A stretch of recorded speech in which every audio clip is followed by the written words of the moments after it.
What's going on, my friends? You're listening to an episode of the DIY Marketing School podcast. I'm your host and your marketing coach, Melanie Diane Howe. In this episode, we're going to talk about fear.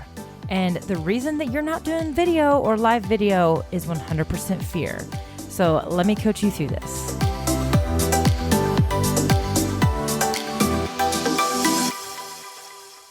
Hello, friends. So this episode is actually a Facebook Live that I did inside of my community, my free community, DIY Marketing with Melanie.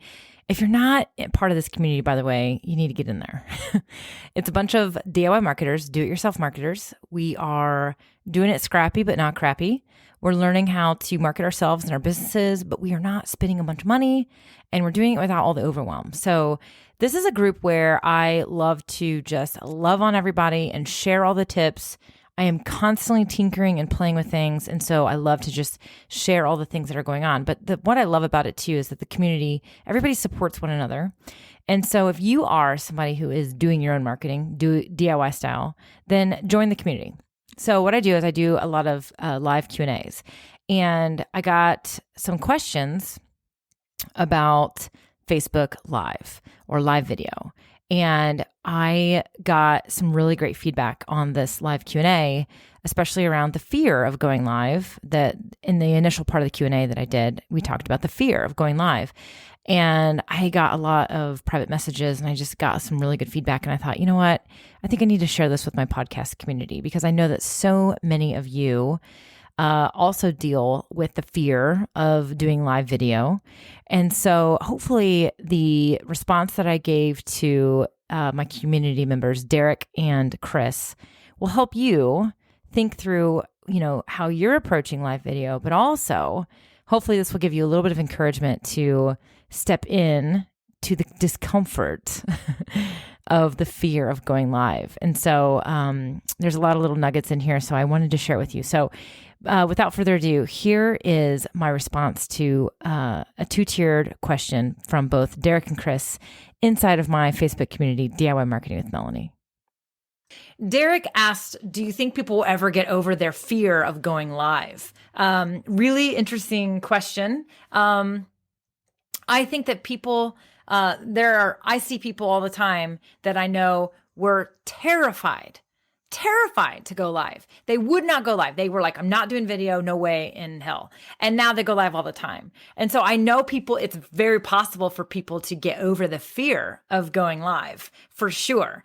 And then I see a lot of people who continue to, they want to embrace it. They want to go for it. They're learning about it. They've even taken workshops with me, or they tune in, they watch all the how-tos and they learn it. They buy the camera and they still don't go live. So there definitely is multiple, there's a gamut here of people, and it is fear-based. When people say, I don't have I feel like I'm going to sneeze. So if I sneeze, I apologize. Oh, I think it's going away. Might be going away. Ooh, man, don't you hate that? Anyway, okay. So when people have their excuses about why they're not going live, some people are like, well, I don't have a good camera, or, I don't really know what to talk about. It's really just all excuses. And I do believe that it is fear-based. So I was glad that Derek used the word fear, because it is what it is. Now, maybe some people don't believe in the benefits of live video. They still just don't think it's necessary. And that's okay too. You can do the research, you can do the studies, you can go to Facebook and go to their actual content that they put in their blog and in their recommendations, and you can ignore that they say that they favor live video. You can ignore the fact that the giant is telling you that they are going to favor your content if you do live video. You can choose that. But the other thing I think that one of the reasons that some people don't embrace live video is because they don't like watching live video themselves. So, they're in their feed and they're like, I hate videos. I don't click on them. I don't watch them. I just don't do videos on social media. I just don't consume them. And so in those situations, those people have a very difficult time embracing the concept of creating videos themselves. So very much like, if you never read books, would you write a book? Probably not. It just probably isn't going to be your jam, right? And so I understand that. I get that. But, it is one of those things. We are in business. Sometimes we have to do certain things that we just don't necessarily enjoy. I do not enjoy copywriting. I do not enjoy writing sales pages. I do not enjoy writing launch emails. And this is all in my mind right now because I am getting ready to launch a workshop. And I'm like in that mindset where I've got to like, you have to do it, Melanie. You have to force yourself to do it. You've got to create your sales page. You've got to do this. And so it's kind of like, I don't enjoy it, but it's a necessary evil if I want to sell my workshop, right? So, and I have to write the nurture emails and just the sequence of stuff. I do not enjoy it, but I have to do it.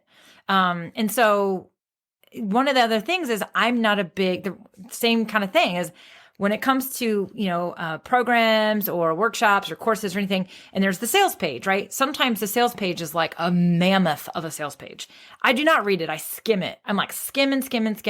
I pretty much already know what I want to do. The sales page is not how I make up my mind. That is my purchasing style. I am the purchasing style of I'm going to follow somebody for a while. They're going to have something that if they are teaching something that I want to learn and I want to learn it from them and the price is right, I'm in, right? If it's somebody I don't know or not real familiar with, I might do a little more research. I might skim that sales page a little bit more, or I might need to be nurtured a little bit more, convinced, if you will. But most of the time I'm fairly impulsive, or I know what I want. I walk into Best Buy and those guys are like, Mel's here. What's she buying today? Like, I don't really go into Best Buy to just like, shop around. I kind of already know what I want. I walk in and I'm like, I'm here to get a new TV. I'm here to get an iPad, whatever it might be. And, they know that about me. So that's just how I am. I make my decisions and I go. So, but that doesn't mean that my audience buys the same way. That doesn't mean that everybody in my world is the same as me. Now, so I've got to make sure that I can cater to both. I got to do the work I do not enjoy doing, and I got to write the nurture emails, and I got to write the sales page, right, for the workshop. So again, this is fresh in mind because I am getting ready to launch a workshop, but it's the same with video. So some people tell me like, well, I don't watch videos, so I don't create videos for my business. That's 100% your choice, totally your choice. But like, you got to understand you are limiting your exposure. You're limiting some of your capabilities or opportunity because you're not doing video. And so one of the reasons I really, truly want people to embrace video is because I truly, see the power of it. And when somebody can see you and see your face and hear your voice and see how you present yourself and how you talk, then they are more likely to make a polarizing decision of whether or not you're a good fit for them or not quickly, which is going to not waste your time. And then the other thing is that they're going to get a sample of who you are and they're going to like you. They're going to trust you. It's the process of the trust factor is faster when we create content that is genuine and authentic, but also that we can connect with. And you can connect with a picture and text. You can. But you cannot connect as well as you can with video because I can see you, I can hear you, and there's just a different type of connection. It's like if someone wrote you letters in the mail and you've never met them before, and you wrote them back and you had like old school pen pal style, how long would it take you to like really get to know that person and trust them and have a good feel for their personality versus if you were literally in the room with that person and you could see and hear them talk? I mean, it's kind of like the same thing. So yes, while I understand that, sometimes video isn't your jam as far as how you consume content, but it doesn't mean that you shouldn't be embracing it and producing it yourself. So if you're just now joining, I am answering whatever questions you might have about live video, or just, heck, I don't care, anything. Just ask me anything. I thought, let's give it a try. Let me put a theme around this week's Q&A. And so that's what we've got. So I do want to address that Chris also had shared her thoughts. She said, I think there are different stages of fear, speaking from experience. And so what she's absolutely correct. So some people, their initial fear is like, no way in hell. I'm terrified of camera. I'm like super scared to go live because what if I make a mistake? And then they sort of dabble in some things, or they maybe dabble in their business further, or they get further in the journey of their business. And they also face different challenges. And every time we face a challenge and every time we work through something, we actually get more courage. So action generates courage. And the more action you take, the more courageous you get. And so, yes, what Chris is saying is completely true. So some of you that might be greener in your business or greener in your marketing or greener in creating content like videos, you have a whole different set of fears than somebody that's later in the process. Because if you do take action, if you do work hard and keep going, you will get more courage. The other thing is that you'll just get used to the feeling, and you'll almost like create some armor against the fear, if that makes sense. So, last year, 2 different times during the year, I went live daily during a month. I did it in March and I did it in July. And when I did it in March, one of the biggest, I've been doing live videos since it came out, essentially. And so it's not like I've never done it. I don't really have a lot of fear around it. But when you get out of the routine of putting yourself out there and stretching yourself, you have to kind of flex your muscles a little bit. It's just like going running. If you stop running for a while and you go out for a run, it's a little bit tougher, a little bit harder. But the more you do it and if you stick with it, it gets easier. So it's the same for me. And so last year in March, one of the things that happened is it got really just so much easier. I was like, by like the I don't know, like the 10th video I did, I was like, I got this. Like, I didn't have to like pump myself up or put as much, preparation into it. It was kind of just like, well, crap, I didn't get that ready or whatever. Who cares? Whatever. Just go live. Click, go live. Boom. Here I am live. Like you get used to the feeling or the weirdness, and to a point where you like don't even feel the same way. So what Chris is saying, I 100% agree with her. There are different stages of fear. So, even people that are professional musicians who would go out on stage when we actually could go to concerts, right? Even ones that have been doing it for 20, 30 years still get nervous before they go out on stage. But it's a different kind of fear than the first time they started going out on stage. So fear is probably something that's never going to go away in most cases, but we absolutely can go through different stages of fear for sure. And so I liked that Chris made this remark. I totally agree with it. And so big time wanted to talk about that. But you have to understand something. If you're in the green stage of fear, if you're in the early stages of fear, you will not get out of it. You cannot prepare. The equipment might make you feel empowered, but nothing can get rid of the fear except for action. You've got to just start doing it. You got to go after it. And so you don't have to start out fancy, right? You just start going live. Even if it's like create a private Facebook group with like your 5 closest friends and you just decide, hey, this is going to help me in my business, but I'm going to go live and just tell you guys about my day. I'm going to start getting used to the feeling of seeing me on camera, but me knowing you can see me on camera. I'm just going to start getting used to it. Like, even if you have to do it in like a personal, place for fun and just for personal reasons, just to get used to the concept before you feel comfortable going live for your business, then that's what you should do. But sitting and waiting for confidence to come is not the answer. You will not get confident by sitting and doing nothing. You will only get confident and you will only get more courageous by taking action. I promise you. I promise you that. So yeah, I guess in a way, maybe this gave you a little bit of a glimpse of my coaching style and just how I approach these things. But, I love the Q&A sessions that go on inside of the DIY Marketing with Melanie Facebook group. It's a community, it's free, it's open. So if you are looking for support, if you're looking for community in this whole world of DIY marketing, then please come join us over there. It is an open community. It's such a supportive community. We have a lot of fun in there. And I really do truly, live Q&As is one of my favorite things. I get asked questions. In fact, this particular live Q&A, what you got, this 10 minutes is just a sample of what we talked about. We talked about live video in this one, got lots of great questions about equipment, technology, lighting, and other things. And so I just love it. So I would love to invite you into this group, this community. If you look at the show notes, you'll see a link to the community. Come join us over there.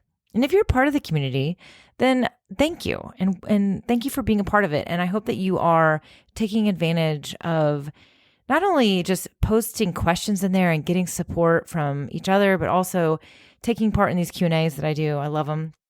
But I wanted to share this one simply because I feel like so many people are still afraid to go live. And so many people are still they don't like video and they just haven't embraced it. They're either not bought into it or they're using that as an excuse. Either way, video is very powerful and you are working your butt off. You are in this business, you're in this world to make a difference and to, help other people, but also you want the freedom. You want the freedom of choice. You want the freedom of power, of decision. And it's hard to be an entrepreneur. It's hard to be a small business owner. And it's not easy. It's not, lollipops and rainbows. So the reason I'm so passionate about this is because I think video it is one of your best assets that you can use. Yes, it's difficult. Yes, it can be scary. And yes, I understand you may not enjoy the process, but the results that you can get from it should outweigh all of that. And so you work hard enough. So let's make sure that the things you're working hard at are the things that are going to drive results. And that, again, is why I'm very passionate about video and live video. I think that it is one of the best ways you can connect with your audience. And so I just wanted to share this section of my live Q&A from my community with you because I'll just make a podcast episode. I'll just re-record it. But you probably got this, but when I am in these live videos, these Q&As especially, I get pretty passionate. I just get going. And it's a little difficult for me to do that on a podcast episode. It's just different. And so I thought, you know what? I don't know that I can really share the message the same way. So I just decided to repurpose that. That's another thing I love about live video is you can repurpose it in many, many ways. So anyways, I will stop ramble. It's a ramble bamble, as my friend Heather Sager likes to say. I'll stop rambling and I'll end this podcast episode. But again, the biggest point I want to make is you got to just get going. You got to stop using the excuse. You've got to listen to yourself. You've got to understand that it is fear. I mean, it is fear-based.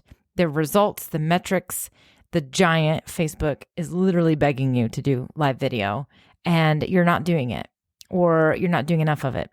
And whether you are, afraid of the tech or you're afraid of how you're going to look, either way, you got to get through it. You got to work through it. Okay. Because anyone can do live video, anyone. And so I just want to continue to encourage you because it does make a difference. And so let's do this. Let's have some fun. Get in my group and introduce yourself with a live video. Big bonus points for anyone that does that. Join the group and say hello, introduce yourself, tell us about your business, and do it with a live video. It's a safe community. It's a nice little small community. You have nothing to worry about. We are all in this together. It is a judge-free zone. So get in there. DIY Marketing with Melanie. I can't wait to see you in there and see what you do. And I'm going to just end it, right? And so you know the drill if you've been around for a while. Get your butt on video and go freaking be awesome.